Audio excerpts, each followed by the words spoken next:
Mendel ने अपने experiments को या नियमों को जो प्रयोगों को करने के लिए कुछ शब्दावलियों का इस्तेमाल किया था, ठीक है ना, उनको जाना, जैसे एक संकर संकरण, द्विसंकर संकरण, मोनोहैब्रिड क्रॉस, डाईहैब्रिड क्रॉस, समयुग्मजीव, विषमयुग्मजीव, जीन रूप, दृश्य रूप, ये सारी चीज़ें जानी, ठीक है ना।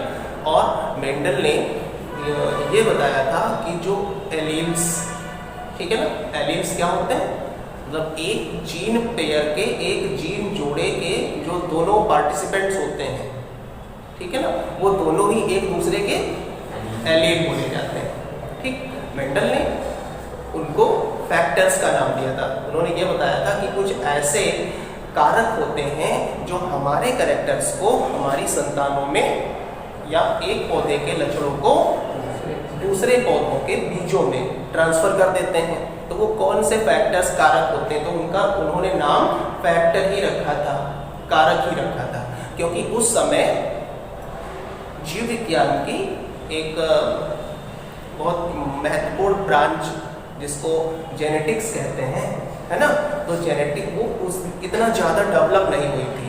जेनेटिक्स में अध्ययन तो इसी चीज़ किया जाता है जिसको हमने आनुवंशिकी कहा था। मेंडल क्या थे, उसके जनक थे, जेनेटिक्स या आनुवंशिकी शब्द किसने दिया था, पेटसन ने 1905 में, ठीक है। लेकिन अभी उस पर इतना ज़्यादा सर्चेस खोज नहीं हो पाए थे, ठीक है। धीरे धीरे जैसे जैसे समय बीतता गया, दूसरे वैज्ञानिकों ने बहुत सारे इस क्षेत्र में प्रयोग किए, ठीक है। तो उसका जो स्कोप था, जो क्षेत्र था, वो बढ़ता गया, विस्तृत होता गया, और वैज्ञानिकों को धीरे धीरे क्रोमोसोम्स या गुणसूत्र की जानकारी हो गई, ठीक है ना। अभी तक कोई नहीं जानता था कि हमारे शरीर में कुछ गुणसूत्र जैसी संरचनाएं भी होती हैं, ठीक है। तो स्टार्ट करते हैं। उसी गुणसूत्र को समझने के लिए सबसे पहले सेल की डिस्कवरी किसने की थी, कोशिका की खोज किसने की थी, है ना। सेल जो है, कोशिका की जो खोज हुई थी वो किसने किया था, रॉबर्ट हुक ने। कब की थी, 1665। क्लियर हुआ। अब इसी सेल के अंदर, और एक सेल है और इस सेल के अंदर एक न्यूक्लियस भी होता है, ठीक है ना। ये तो सेल हो गई, और सेल के अंदर क्या होता है, न्यूक्लियस को समझते हैं ना हिंदी में, केंद्रक कहते हैं, मतलब जो केंद्र में रहे किसी भी चीज के, उसको केंद्रक नाम दिया गया, ठीक है। अब केंद्रक अगर सेंटर में, तो इसका नाम क्या है, इसका काम क्या है, ये पूरी सेल के अंदर जितनी भी मेटाबॉलिक प्रोसेस हो रही होती हैं, मेटाबॉलिक प्रोसेस जीवन को चलाने के लिए हमारे शरीर में जो लगातार बायोकेमिकल रिएक्शंस होती रहती हैं। बायोकेमिकल रिएक्शंस का नाम क्यों दिया गया, क्योंकि हम जीव हैं और हमारे अंदर हो रही रासायनिक क्रियाएं, ठीक। तो नाम क्रियाओं को क्या मिल के पड़ा, जैव रासायनिक क्रियाएं। अगर वही क्रियाएं केमिस्ट्री की लैब में हो, प्रयोगशाला में हो, तो रासायनिक क्रिया बोलेंगे, और वही क्रिया अगर किसी जीव के शरीर में हो रही है तो जैव रासायनिक क्रियाएं, ठीक है ना। तो ये जैव रासायनिक क्रियाएं हमारे शरीर के अंदर होती रहती हैं, और बहुत सारे हमारे लिए जरूरी पदार्थों, प्रोटीन, कार्बोहाइड्रेट, इन सब चीज़ों का निर्माण लगातार करती रहती हैं, ठीक है ना। तो इन सभी क्रियाओं को कंट्रोल, नियंत्रित, कब ये रिएक्शन होनी है, कब ये क्रिया हमारे शरीर में नहीं होनी है, कितनी देर तक चलनी है, ठीक है ना, कौन सी प्रोटीन बननी है, इन सब का कंट्रोलर कौन होता है, न्यूक्लियस, केंद्रक। इसीलिए इसको केंद्र में रखा गया, सेंटर में, सेल के बीचों बीच में रहता है। यहाँ से ये सब जगह चारों ओर बराबर नजर रख पाएगा, इसलिए इसको हम केंद्रक कहते हैं, ठीक है। तो इस न्यूक्लियस की खोज किसने की थी, रॉबर्ट ब्राउन ने। किसने, रॉबर्ट ब्राउन ने। कब किया था, 1831 में, 1831 में। मतलब समय देखो, 1665 में सेल की खोज हो गई कि शरीर जो है वो सेल का बना होता है। फिर 1831 में उसके अंदर कंट्रोलर का खोज हुई, यानी कि न्यूक्लियस की खोज हो गई, ठीक है। अब इस न्यूक्लियस के अंदर भी कुछ थ्रेड जैसे, धागे जैसी संरचनाएं पाई जाती हैं। इनको सबसे पहले किसने देखा था, एक वैज्ञानिक थे, उनका नाम था नाइगेली, ठीक है ना। 1842 में नाइगेली ने इन संरचनाओं को सबसे पहले सूत्रवत रचनाएं, क्या देखी? सूत्रबद्ध रचनाएं नाइगेली ने 1842 में देखी थी, लेकिन इसका नाम इनको नहीं पता था। ठीक है ना, केवल इन्होंने सूत्रबद्ध संरचनाएं उसको कहा या देख लिया इस तरह से। ठीक है, इन्हीं सूत्रबद्ध संरचनाओं को आ गया समय 1888 में एक वैज्ञानिक पैदा हुए, उसका नाम था वाल्डेयर। क्या नाम था? वाल्डेयर। वाल्डेयर ने इन धागे जैसी रचनाओं का नाम रख दिया क्रोमोसोम। क्या नाम दिया गया? गुणसूत्र। ठीक है ना, तो गुणसूत्र कहाँ पाए जाते हैं? In nucleus of cell. कोशिका के केंद्रक के अंदर कुछ धागे जैसी संरचनाएं पाई जाती हैं, जिन्हें 1888 में वाल्डेयर ने गुणसूत्र या क्रोमोसोम का नाम दे दिया। ठीक है ना, इसके बाद क्रोमोसोम्स जो हैं वो किसके बने होते हैं? डीएनए के। इस क्रोमोसोम्स के अंदर सबसे पहले एक वैज्ञानिक आए थे, उनका नाम था फ्रेडरिक मिस्चर। क्या नाम था? फ्रेडरिक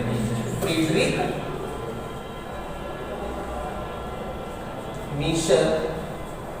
ठीक है, इन्होंने क्रोमोसोम्स की डिस्कवरी हो जाने के बाद में फ्रेडरिक मिस्चर ने सबसे पहले जो पस सेल्स होती हैं, पस सेल समझते हैं क्या होता है? चोट लग जाती है या कोई हमारे फोड़ा फूल से निकल आता है तो वो पक जाता है, फिर उसमें से पस निकलना स्टार्ट हो जाती है। ठीक है ना, मवाद जिसको कहते हैं। तो वो पस जो होती है वो क्या होते हैं? श्वेत रक्त कणिकाएं। रक्त में कितनी कणिकाएं पाई जाती हैं? 3 प्रकार की। एक WBC श्वेत रक्त कणिकाएं, एक लाल रक्त कणिकाएं RBCs, और तीसरा प्लेटलेट्स होती हैं। ठीक है ना, लाल रक्त कणिकाओं का काम क्या होता है?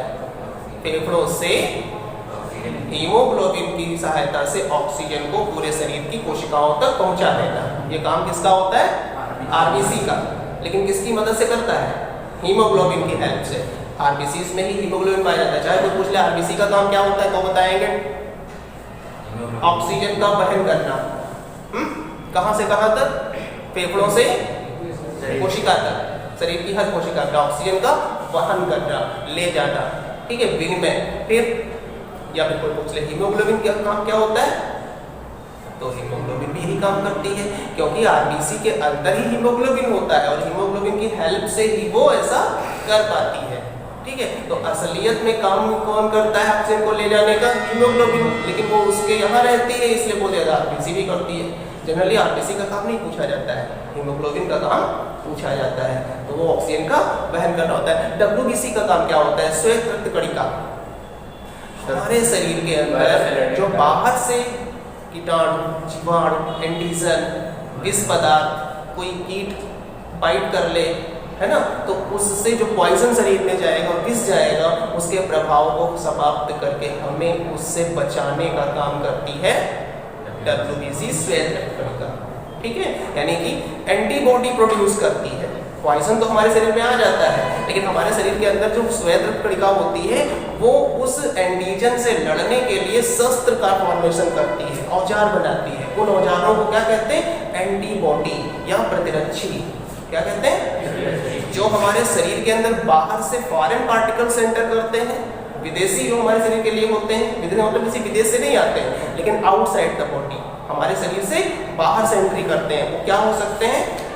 कोई विष पदार्थ हो सकता है, ठीक, चोट वोट लग सकती है, उसके थ्रू मिट्टी के पार्टिकल जा सकते हैं, उसमें कोई बैक्टीरिया उसके रास्ते जा सकता है मिट्टी के जरिए, समझ गए ना। कोई वायरस का इन्फेक्शन हो गया या किसी बैक्टीरिया का इन्फेक्शन हो गया शरीर में, बात समझ आई। ये सब शरीर में जो विष ये पैदा करेंगे उसको कहते हैं एंटीजन। एंटीजन कौन प्रोड्यूस करेगा? रोग कारक, रोग करने वाले। और इन रोगों से जो एंटीजन शरीर में पहुंचते हैं उनके खिलाफ एंटीबॉडी कौन बनाता है? डब्ल्यूबीसी श्वेत रक्त कणिकाएं। ठीक, तो डब्ल्यूबीसी जो होती हैं ये एक तरह से हमारे शरीर में क्या पैदा करती हैं? इम्यूनिटी।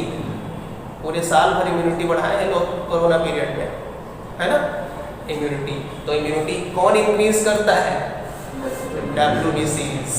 क्या बनाकर? एंटीबॉडी। और एंटीबॉडी भी कई तरह के होते हैं। एक तो ऐसा होता है जनरल होते हैं, वो कोई भी बीमारी हो सबके लिए, वही एंटीबॉडी। लेकिन ज़्यादातर जो एंटीबॉडी होते हैं वो रोग विशेष होते हैं। जैसे पोलियो का एंटीबॉडी तो पोलियो को खत्म करेगा, कोरोना का एंटीबॉडी तो कोरोना को खत्म करेगा, टीबी का एंटीबॉडी टीबी को खत्म करेगा। समझ आया ना? तो इस तरह के जो एंटीबॉडी हमारे शरीर में बाहर से पहुंचाए जाते हैं, इंजेक्शन मतलब जो वैक्सीन लगवा करके, टीका लगवा करके, ठीक है ना। तो यहाँ पर हम बता रहे थे WBC का काम क्या होता है, जीवाणुओं से लड़ाई करना, ठीक है।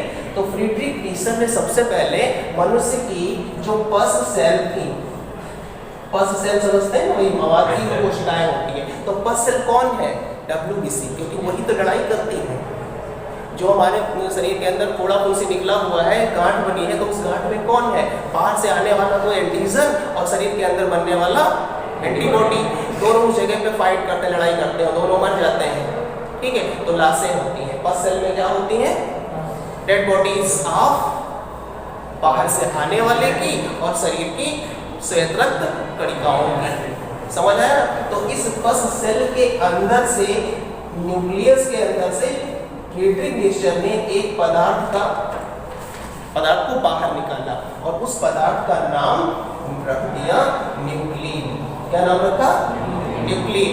और इस न्यूक्लिन में फास्फोरिक एसिड पाया जाता है। कौन सा एसिड, फास्फोरिक अम्ल पाया जाता है। इसकी जानकारी दी अल्टमान ने, किसने, अल्टमान ने, ठीक है। तो अम्ल, न्यूक्लिन के आगे जोड़ दिया गया अम्ल, तो इसका नाम पड़ गया, चेंज करते हुए क्या नाम पड़ा, न्यूक्लिक अम्ल। क्या नाम पड़ा, न्यूक्लिक अम्ल। अब बताइए जरा, न्यूक्लिक आगे की खोजों में पता चला कि न्यूक्लिक अम्ल जो है वो दो प्रकार के होते हैं, एक डीऑक्सीराइबोन्यूक्लिक अम्ल और एक होता है राइबोन्यूक्लिक अम्ल। बात समझ आ गई? ये पूरी हिस्ट्री समझ में आई कि नहीं? ठीक है ना। हमने कहाँ शुरू किया था, सेल से।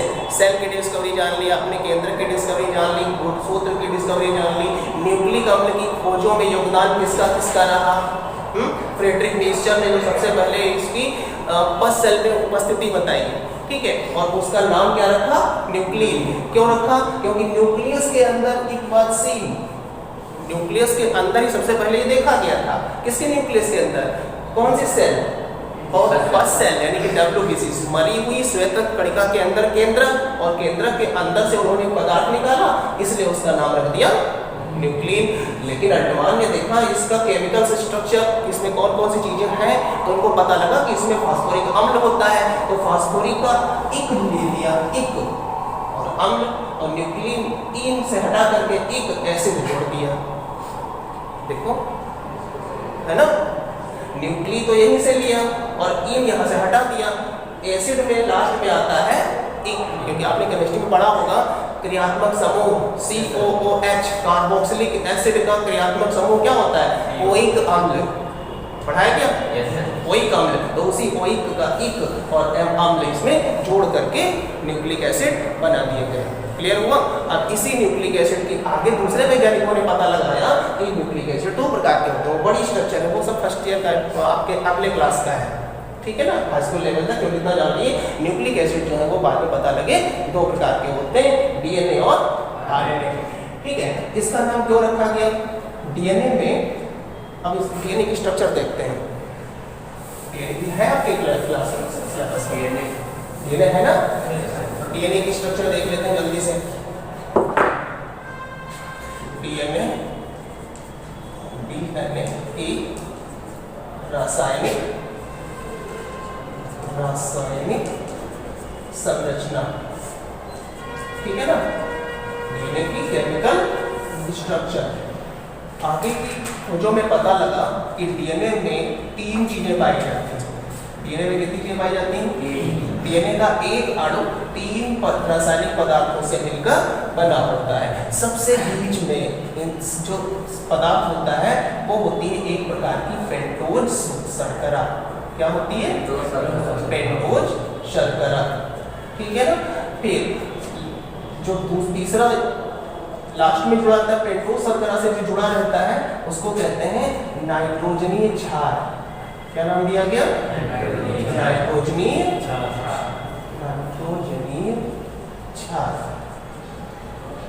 ठीक है, और इसके सबसे पहले जो जुड़ा रहता है वो होता है फास्फोरिक अम्ल। क्या जुड़ा रहता है? फास्फोरिक अम्ल। ठीक है, फास्फोरिक अम्ल। ठीक है, इन तीनों चीजें, ये तीनों चीजें जब जुड़ जाती हैं तो एक स्ट्रक्चर बनती है, उसको कहते हैं न्यूक्लियोटाइड। क्या कहते हैं? न्यूक्लियोटाइड। न्यूक्लियोटाइड। ठीक, न्यूक्लियोटाइड हुआ।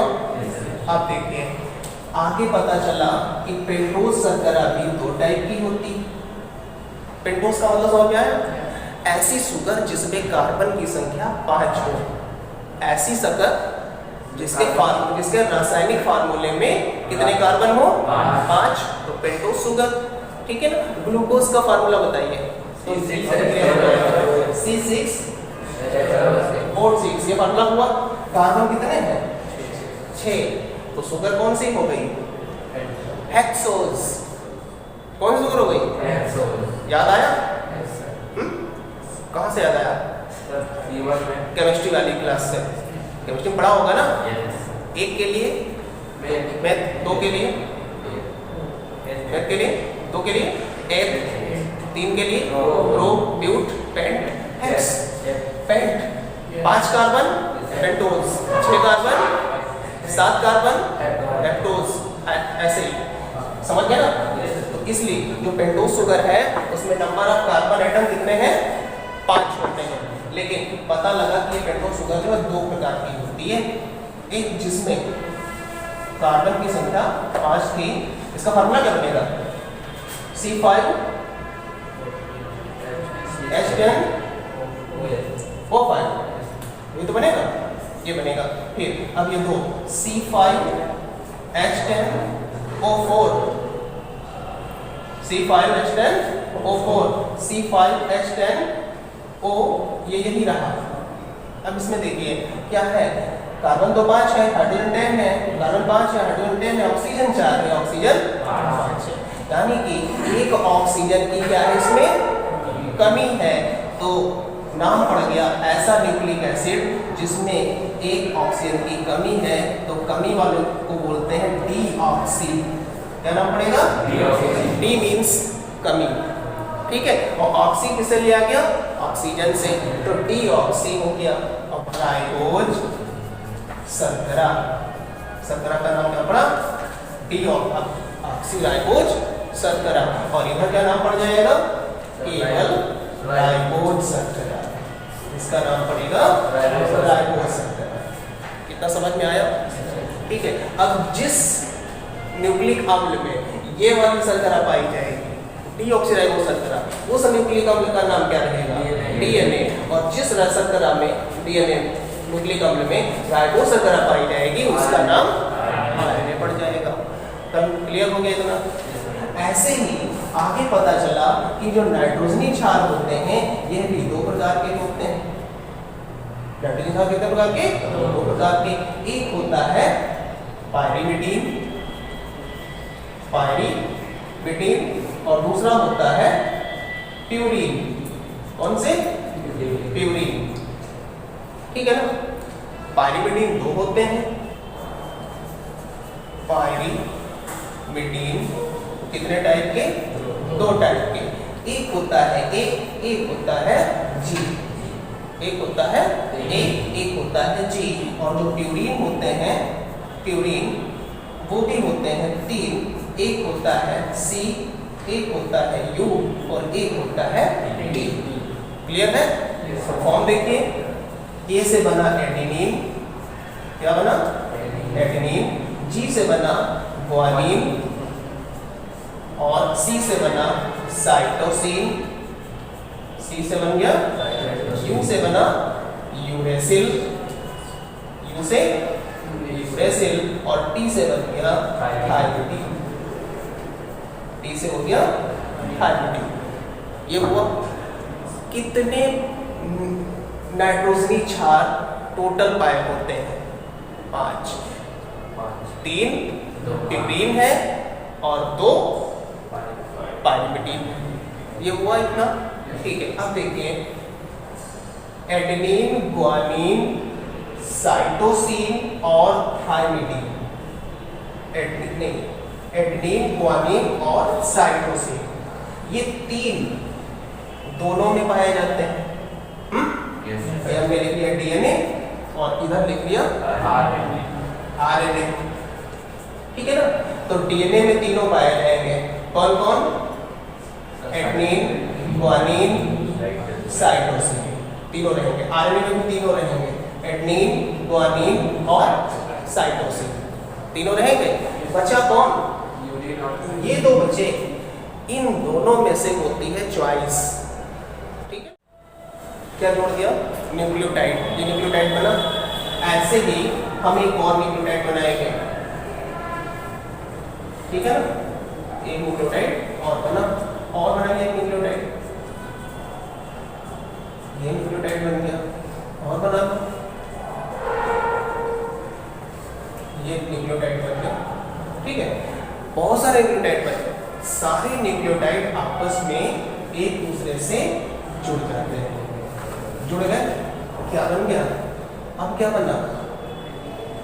बहुत सारे आते हैं, जैसे एक है तो मोनो, दो है तो डाई, तीन हुए तो ट्राई, चार हुए टेट्रा, पांच हुए पेंटा, यहां पर इनफाइनाइट होते हैं, अनगिनत, तो क्या बोलेंगे? पॉली। पॉली क्या है?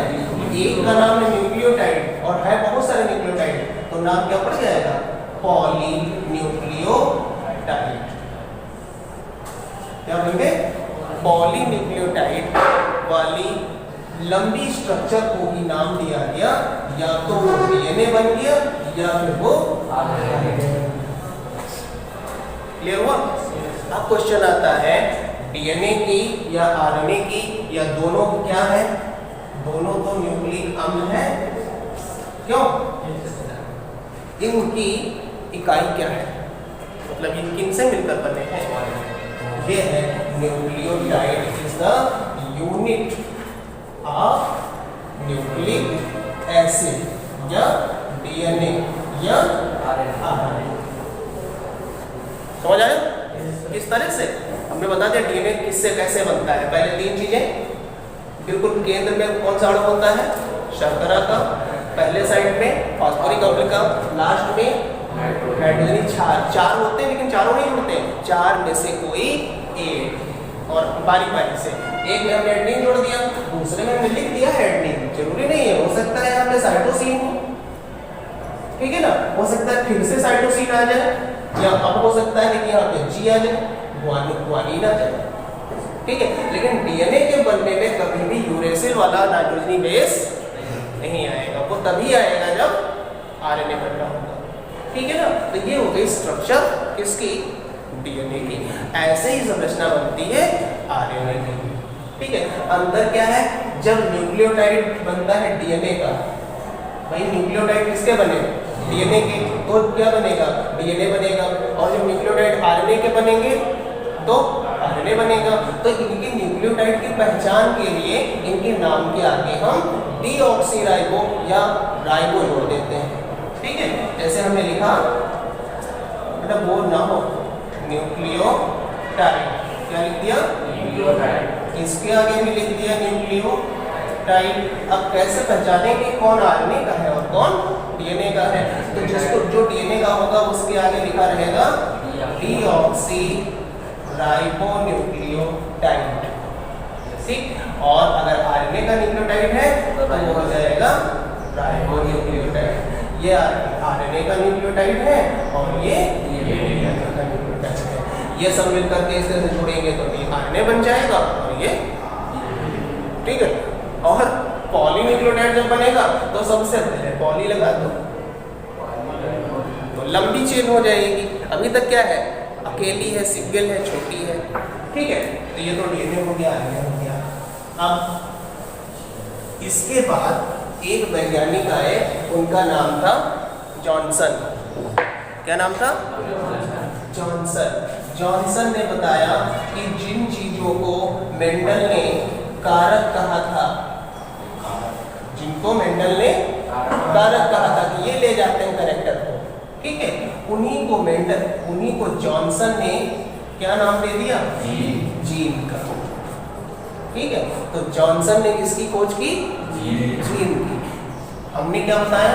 सबसे पहले हमने बताया गुणसूत्र, क्रोमोसोम, फिर क्रोमोसोम में क्या पाया गया? डीएनए, और डीएनए के ही छोटे छोटे सेगमेंट्स को नाम दे दिया गया जीन। ठीक है ना? जीन क्या होते हैं? आनुवंशिकता की इकाई। अभी तक क्या माना जाता था? कारक होते हैं आनुवंशिकता की इकाई, अब हो गया जीन।